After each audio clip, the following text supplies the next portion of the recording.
I am using a GoPro. This is a Hero 7 Black. It's a very good camera. Its audio is as good or better at less than 20 miles an hour than this. This is pretty whack.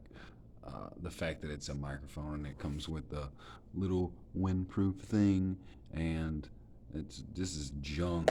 I would throw it, but I'm gonna get my $31 back because I ain't got that whistling diesel money. This is what you have to run one of these. This is.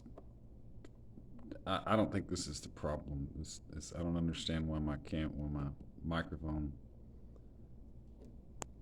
See those little holes right there? That picks up noise. That's your microphone. It's a built-in microphone. It's it may be better than this. And mine, this may be a fluke. This was $31 for this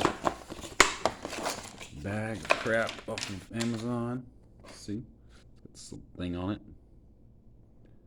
It's totally not worth it.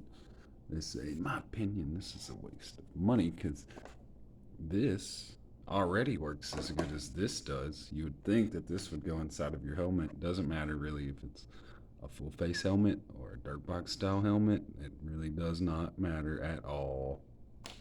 This is junk. In my opinion, this is junk. And I already filed with the thing, send it right back to Amazon, get my $31 back. If y'all know the good one, someone tell me about the good one.